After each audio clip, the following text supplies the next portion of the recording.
estamos de vuelta y cumpliendo con el luto, el decreto de luto nacional, que ya lo habíamos asumido nosotros antes del decreto, poniendo música con contenido, música que nos lleve a la reflexión, música venezolana, música suave, porque bueno, el programa tiene esta dinámica, pero estamos nosotros acompañando también en el dolor, en la pena, en la pérdida, a todas aquellas familias que sin duda alguna se encuentran afectadas, consternadas ante esta situación.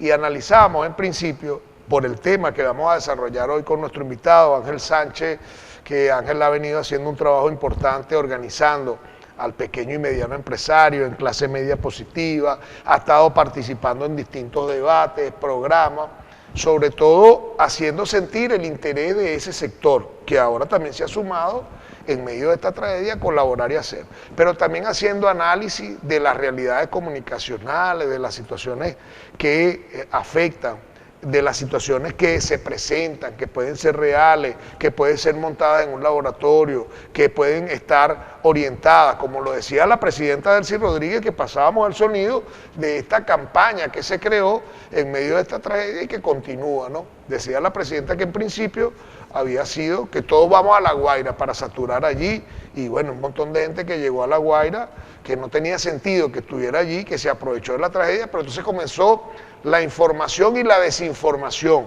que buscaba también de alguna manera dentro de ese caos generar rabia, frustración, comenzaron a atacar desde los sectores políticos adversos al gobierno, y ahí estaba la pregunta de la periodista del País, de por qué se había tardado tanto la acción de las instituciones gubernamentales para atender a las personas afectadas, y ahí estaba la respuesta de la presidenta. Esto fue un evento que sorprendió a todos, y que por más preparados que estemos, a lo mejor la respuesta llegó en el momento en que tiene que llegar. Bueno, comenzaron a repetir imágenes y a presentar realidades de gente que pedía ayuda, que criticaba al gobierno, que comenzaron estos laboratorios, medios, plataformas, portales, comunicadores, a atacar al gobierno, a decir que el gobierno, y entonces incluso, o sea, imagínense ustedes la locura, gente por ahí convocando para una manifestación el 5 de julio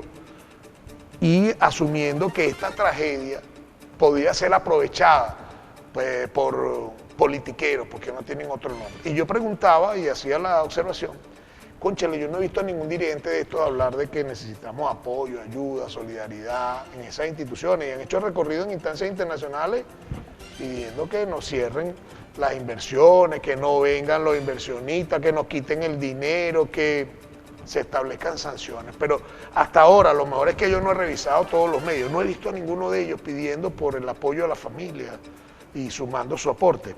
Ante esa realidad también tenemos que estar conscientes, y por eso, conversando con Ángel, establecimos que viniera en el día de hoy Ángel Sánchez a acompañarnos para hablar de esto. En primer lugar, Ángel, ¿cuál es el análisis desde el sector en el que estás tú?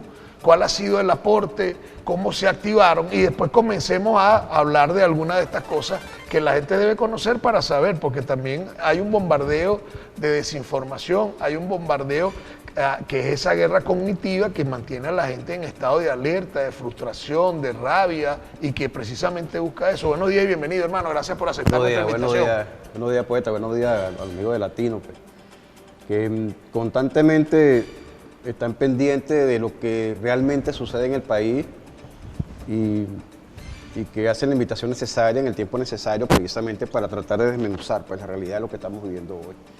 Efectivamente, chicos, nosotros aprendimos con un gran maestro que fue Alfredo Gloria Pérez, que era un tremendo conocedor de la situación sísmica venezolana, propuso unas normas estupendas en Fundicis. Era un gran veedor, pero también era un periodista, ¿no? Él era ingeniero civil, pero también era periodista, además de comunicador social y locutor. Y con él aprendimos a desmenuzar las noticias, la mediática de las noticias, ¿no? Él me invitó a ser profesor de comunicación social en la Universidad Rómulo Gallego en el estado portugués. Ahí estuvimos un año y ahí también creamos un laboratorio de de reconocimiento de las noticias reales, las noticias, lo que se llama hoy los fake news, las noticias falsas. Y nosotros en el rol que siempre hemos ejercido de promotor de la empresa venezolana, de las inversiones en Venezuela, pues somos una fuente constante de consulta, no solamente nacional, sino de afuera, ¿no? Nos consultan, periódicamente nos consultan cuáles son las oportunidades que se abren, cómo sería el tema de la inversión en los diferentes estados. Por supuesto, yo abogo siempre por mi estado Lara. Y en ese ver diario de los acontecimientos en Venezuela, pues aprendimos a leer entre líneas, no solamente para el tema de la economía, sino del tema de la sociedad en total. Ahorita en esta tragedia observamos cómo a los 35 minutos del doble terremoto, porque hay que ver que no fue cualquier cosa, pues. Eso una vez lo conversamos incluso con el amigo Viloria, o sea, la magnitud de los terremotos. Bueno, el más feo es el doble terremoto. El terremoto que se hace continuo, que va en paralelo, que choca uno con otro, ese es el más peligroso porque ese es devastador. O sea, uno te siembra y el otro te remata. Eso fue lo que pasó en Venezuela. O sea, no es un acontecimiento de desastre cualquiera, es el acontecimiento de los desastres, pues. Lo decía una veedora de la Cruz Roja Internacional, prestigiosa institución, que estuvo aquí en Venezuela, que había visto, vino de España, que ella en su vida había asistido a muchos países con terremotos, pero que lo que vio en Venezuela no lo había visto antes, y ningún país del mundo, sus palabras textuales, ningún país del mundo está preparado para la tragedia que le aconteció en Venezuela. No lo dijo ella, lo dijeron una cantidad de rescatistas que vinieron de otros países. Entonces, primero, vamos a enfocarnos, no fue cualquier cosa, fue una tragedia increíble, pues, increíble. A los 35 minutos que pasa el terremoto, desde Miami, se implanta una pauta comunicativa, ¿no? Que entre otras cosas decía, y lo anoté, gobierno inoperante impide ayuda. Esa es la primera pauta que se ordena desde Miami por una conocida periodista también venezolana, que es jefe de campaña o jefe de prensa y una conocida política venezolana. Y la segunda pauta es, vacío de poder aumenta la tragedia. O sea, el polvo del desastre, de los edificios derrumbados, no había terminado de limpiarse de los ojos de los guaireños. Todavía no comprendíamos aquí mismo en Venezuela la magnitud de la tragedia, y esta señora a los 35 minutos dijo eso: gobierno inoperante impide ayuda, vacío de poder aumenta la tragedia. Yo cuando observé eso, porque pasa el shock, yo tengo una hija que reside en Caracas, que estaba aquí, se quedó aquí, vino para celebrar el Día del Padre conmigo, pero su hija se quedó con el papá en La Guaira. Y bueno, yo todos pendientes de qué pasó con la nieta, el yerno. Y vemos eso, observamos eso, y el largo ritmo, donde estoy revisando las noticias, me tira para allá. Y veo con estupor lo que la señora manda y dicta como pauta. Inmediatamente eso es replicado por el conocido Alberto Federico Rabel. Y luego dos conocidos influencers venezolanos replican igual contenido, ¿no? Gobierno impide la ayuda, vacío de poder. Fue inmediato, efecto vino por inmediato. Ahí mismo me puedo dar de cuenta de lo que nos venía encima, además de la tragedia, ¿no? Cómo se politizó de manera vergonzosa. Yo creo que una de las peores tragedias que ha sufrido Venezuela. En medio del dolor del venezolano, de la venezolana, ver cómo se jugaba con la miseria humana de unas personas que de una vez tendieron sus recipientes para recoger lo que supuestamente políticamente producirá eso. Bueno, luego de ahí se desbocó, pues. ahí se dejó Y empezaron, yo me di cuenta que una cantidad de gente que bajaba, creadores de contenido, periodistas, comenzaron a decir que bueno, que la respuesta era tardía, que no dejaban pasar a la gente, pero también un montón de gente que bajó La Guaira de manera innecesaria como para crear allí un problema, que comenzó a reflejarse que no nos dejan pasar, que no nos dejan llevar la ayuda, que aquí no ha llegado nadie, que aquí no han mandado a nada. Y entonces, bueno, eso también produjo en la gente, o me imagino que tenían la intencionalidad de crear en la gente frustración y rabia de que cómo es posible que el gobierno no responda ante esta tragedia. Que de paso lo que tú dices es real, no estamos preparados para una tragedia. Nadie está preparado, ni Japón, que tiene una cultura sísmica, si se hubiese presentado esta realidad, estaba preparado. Entonces, luego vino eso, pues porque la pauta fue ordenada, ¿no? Fue ordenada por esta señora, lo puedo decir, Claro. Carla Angola se llama ella. Lo replica.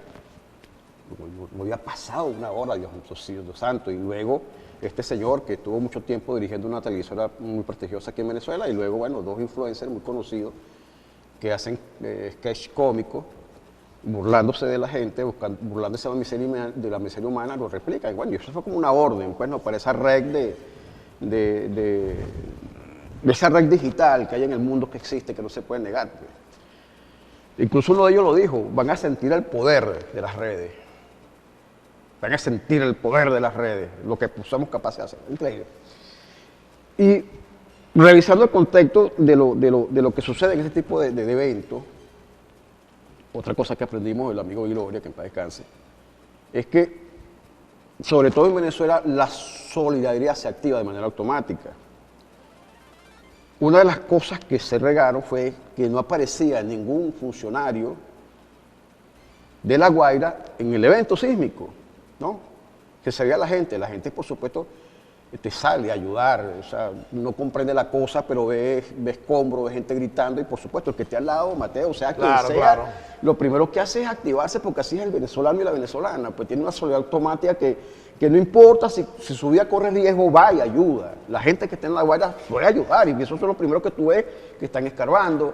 Pero fíjate una cosa que yo analizaba, con la magnitud del evento en La Guaira, ¿cuántos funcionarios de protección civil o de la policía puede contar con La Guaira? No eran suficientes para llegar a eso voy, Mateo, a eso voy. Se ve nada más la gente, el pueblo de La Guaira, no de afuera, el pueblo de La Guaira se activa en medio del desasosiego, del miedo, la gente, bueno, ve, escucha, oye, la gente que está afuera que ve que el edificio se cayó va inmediatamente, eso no importa, al venezolano no importa, al venezolano pone una capa de superhéroe y va, porque así somos nosotros y nosotras. Pero ¿dónde estaban los soldados? Y a mí me indigna esto, Mateo. ¿Dónde estaban los soldados radicados en La Guaira? ¿Dónde estaban los bomberos radicados en La Guaira? ¿Dónde estaba la policía radicada en La Guaira?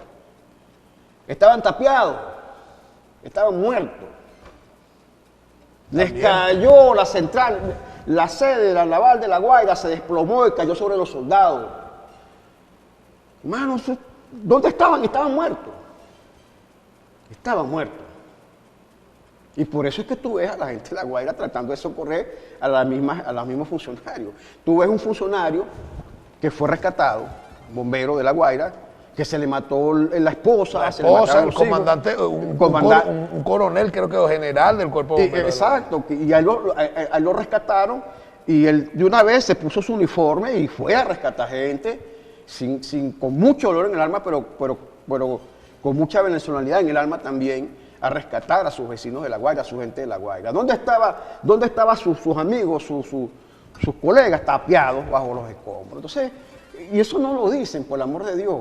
Eso no lo dicen. La presidenta hablaba ayer del tiempo que tardaron en traer rescatistas de otros estados que se sumaron, de llevarlos a La Guaira en medio de una incertidumbre, en medio de una infraestructura también dañada, que había dañado la vía para llegar hasta allá, que había dañado el aeropuerto, cómo llegaban.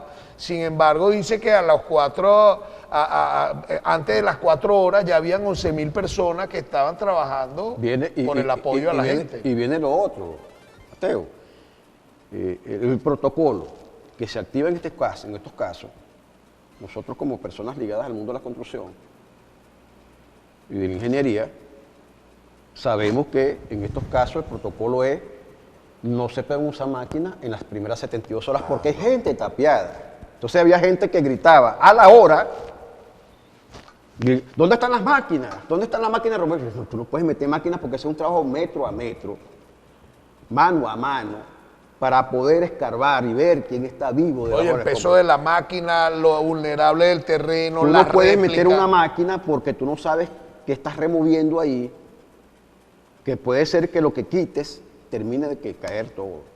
Entonces, primero eso tiene que ser por profesionales. O sea, cuando un evento de esta naturaleza ocurre, esas primeras 72 horas son vitales, no se puede meter máquina pesada y es la gente que está preparada para este tipo de eventos quien tiene que socorrer, porque un voluntario o voluntaria no sabe si moviendo una pared o un ladrillo o a lo que sea, termina de tumbar la pared, termina de tumbar la edificación. Entonces, ese protocolo lo activa el gobierno, un gobierno responsable activa los protocolos. Con especialistas, Con menos especialistas, expertos. y no puede mandar a todos, tiene que mandar a los especialistas que tenemos. Los especialistas de la cuadra estaban ¿dónde? Tapiados, muertos bajo los escombros. Llegaron los socorristas venezolanos, nuestras Fuerzas Armadas, la policía, los bomberos, a ver, pues, de esa manera, bloque a bloque, metro a metro, a examinar. Y un gran voluntariado que se hizo allá presente que provenía de La Guaira. Fue mucha gente motivada por este desborde de emociones, inducidos, sensibilizados de que nadie estaba haciendo nada, trató de ingresar, gente de buena fe trató de ingresar a La Guaira, de hecho ingresaron, pero bueno, incluso, mira, hubo momentos en que el personal con la capacidad maquinaria y los canes amaestrados para perseguir, para ubicar a la gente que tapiada, no podía hacer lo que tenía que hacer por el ruido que había en La Guaira. No, y además se fue un montón de gente, creadores de contenido, a grabar y a monetarizar la tragedia. A monetizar la tragedia y a politizarla. Porque eso fue horroroso, pues la cantidad de influencers allá tomándose fotos encima de la comida. Eso es risible porque es tremendamente indignante. Pero fíjate también qué pasó. Comenzaron a bombardear porque de repente, bueno, habrían unos funcionarios que desviaron su conducta, no hicieron el procedimiento debido, pero comenzaron a atacar entonces a la Fuerza Armada Nacional Bolivariana, a la Policía Nacional Bolivariana, al CICPC. Con esto del funcionario del CICPC, trataron de desmoralizar a los cuerpos que estaban apoyando. Ahí vamos al otro acontecimiento social, humano, que pasa en este tipo de tragedias. Hay personas que van a ayudar de buena fe, pero también hay aprovechadores. Claro, y hay ladrones, y hay delincuentes. Gente que se hizo pasar por damnificado, gente que hizo creer que tenía a su familia tapiada, gente que fue a los refugios a pedir una vivienda, teniendo vivienda propia, personas inescrupulosas que fueron a saquear, funcionarios con muy mala conducta que también cometieron hechos deshonrosos, pero también hubo gente, licenciado, y tú fuiste una de las personas que yo consulté, que se disfrazó de socorrista. Sí. Usaron las insignias. Yo vi gente, y todos ustedes tuvieron que verlo, gente que se hizo pasar por Boy Scout. Ajá, sí. Gente que se hizo pasar por Cruz Roja, gente que se hizo pasar por funcionario para generar la mediática. Y yo observé, en esa revisión, observo a un individuo de esto que tiene las insignias en su casco y la chaqueta de una conocida centro de ayuda internacional socorrista, muy prestigiosa y que funciona aquí en Venezuela. El léxico del individuo era muy grotesco, y se veía, ¿no?, que era un disfraz medianamente bien hecho. Yo inmediatamente llamo a un directivo de esa central socorrista, acá en Barquisimeto, y le pregunto y le mando el video del individuo donde dice que la Guardia Nacional le paralizó 50 gandolas con insumos y medicinas y que él, decía el individuo, él sí era un componente socorrista reconocido y que tenía que dejarlo pasar, ¿no? Se genera esa mediata que a los 3 minutos y medio de que se emite el video lo replica Alberto Federico Ravel, ¿no? Yo tengo un sistema que me alerta, y Alberto Federico Ravel, cuando el video fue tomado por una persona que no, fue hecho por una persona anónima, pero inmediatamente es replicado por él. Resulta que el muchacho, el individuo, no era miembro de esa prestigiosa institución. Se había disfrazado de socorrista simplemente para generar ese video porque desapareció. Mira lo que pasó. Ayer tuve aquí a una doctora que estuvo allá en el McDonald's de Catialamar, donde otra persona salió ahí diciendo que la Policía Nacional había saqueado eso y lo habían devastado. Y me dice la doctora, ya estamos nosotros prestando asistencia, eso es mentira. Entonces, en medio de todo esto, se generan toda esta serie de contenidos que buscan confundir y que buscan crear indignación en la gente. Está el caso de las 3 personas con un supuesto indumentaria de un cuerpo policial venezolano que fueron ubicados dentro de un hotel también saqueando. No eran funcionarios, pero emiten la noticia, pero no verifican. No eran funcionarios. Sí hubo hechos irregulares, hechos por civiles y hechos lamentablemente, pero son cuestiones propias, pues, aisladas. Yo, ante esos poquísimos casos de malos venezolanos y malos venezolanas que se quisieron aprovechar de esta tragedia en el sitio, yo prefiero quedarme con la sonrisa de Fabiana siendo rescatada. Yo prefiero quedarme con ese voluntariado que tú dices que se sumó con las uñas sin ningún tipo de herramienta y que lograron rescatar con vida a una serie de personas, porque también, bueno, entonces te presentan un montón de cadáveres sin el respeto a la familia de esas personas que están viviendo ese dolor, sin el respeto a los difuntos, en esa cultura de la muerte, pero entonces no sacan a las personas que fueron rescatadas con vida. Yo prefiero quedarme con la vida y con esas personas, como este vigilante que luego de casi 7, 8 días es rescatado con 100 horas de trabajo de un grupo de rescate. ¿Cuál fue la realidad de La Guaira? La realidad de La Guaira fue que, lamentablemente, los socorristas guaireños de los cuerpos, de los componentes de las Fuerzas Armadas, de los componentes de la policía, de los componentes de la Morena, murieron tapiados en el evento. Fue el pueblo de La Guaira que sí, pues, como venezolanos que somos, venezolanas que somos, salió al rescate de su población. Mucho voluntariado preparado también fue a ayudar. Hubo manipulación, hubo unos muchachos de una conocida universidad larense, también de mucho prestigio, una universidad pública. Yo lo vi que fueron invitados por una fundación. Y los llevó una fundación. Y la fundación los deja allá y la fundación se retira. Entonces los muchachos salen muy compugnidos, reclaman, bueno, pero la fundación nos trajo aquí y nos dejó tirados en la calle. Bueno, primero, no solamente ellos estaban tirados en la calle, ¿no? Toda la población de La Guaira estaba tirada en la calle. Pero lo poco ético es que no dicen qué fundación fue. O sea, tienen que... Y eso pasó también. Hubo mucha gente que fue convocada, invitada por supuestas fundaciones y los dejaron allá al garete. O sea, hubo un voluntariado, sí es verdad, que fue a prestar ayuda y fueron de mucha ayuda, pero un voluntariado no organizado atenta contra su propia vida, ¿no? No solamente no ayuda, sino que atenta con su propia vida. Pero ante todos esos eventos que forman parte de lo que mañana observaremos, yo, como tú lo dices, yo prefiero quedarme con la imagen del voluntariado que fue y ayudó con sus propias manos, nuestro bombero, la gente que rescataron. Lo que sí es vergonzoso, ruin, miserable, es el comportamiento de esa politiquería inhumana, que trató de sacar un provecho político a esta tragedia. Y todavía insisten porque, bueno, se habla de que vienen dirigentes que van a llegar al país con ayuda, que ahora sí vamos a estar allá. Están invitando incluso a unos sectores que me parece una locura en este momento a, bueno, desconocer algunas de las instancias gubernamentales, a seguir en la calle reclamando que, coche, vayan a la calle a ayudar a la gente. Esa es la tercera fase de la señora de la pauta que ordenó Carola Angola. La tercera fase fue... Se activó una guerra civil en Venezuela. Esa fue la tercera fase. La inoperancia del gobierno, el no dejar entrar la fuerza, eso activó que la población civil desobedezca al gobierno e inicie una guerra civil. Ese es el discurso de ayer. Ayer lo lanzaron. Todos conocidos influencers que te digo, lo pusieron en sus redes, es más, lo etiquetaron en sus redes, lo pusieron en su pantalla, incitando a la población civil a rebelarse en medio de esta tragedia. Mire, eso es miserable. Miserable. En medio de esta tragedia, invitar a la gente a que se mate entre ella misma. ¿Los puedo nombrar? Javier Jalamadrid, el señor Marcos, son personas miserables. Miserables. ¿Qué recomendaciones hacer? Porque debemos ir cerrando, estamos llegando al final del programa. Te detuvo la lluvia como a mí, yo también comencé tarde porque nos agarró el aguacero, pero bueno, debemos cumplir también con el horario que tenemos aquí. ¿Qué recomendaciones hacer a la gente en medio de todo esto? Porque van a continuar en esta estrategia. Mire, que se abran el pecho. Nosotros somos venezolanos, ábranse el pecho.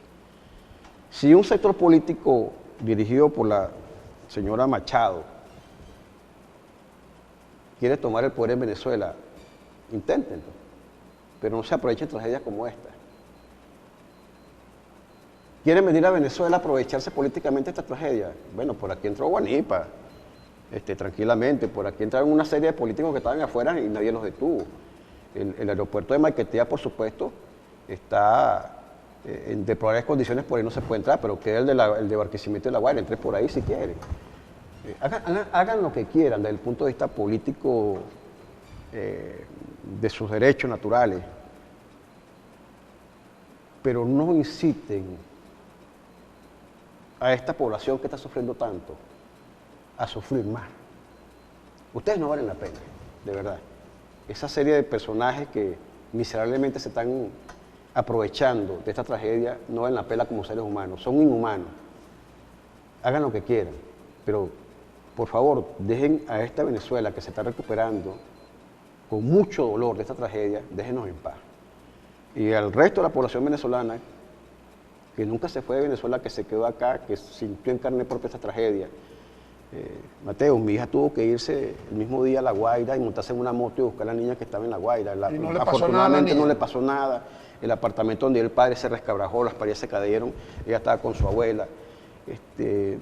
Bueno, mi hija vio toda esa tragedia en La Guaira, ella fue la que me dijo, papá, mira, los soldados están tapiados, eso fue horroroso. Bueno, pero me traje a mi hija, están aquí en Barquisimeto, porque en la madrugada salí yo para Caracas y me las traje a las 2.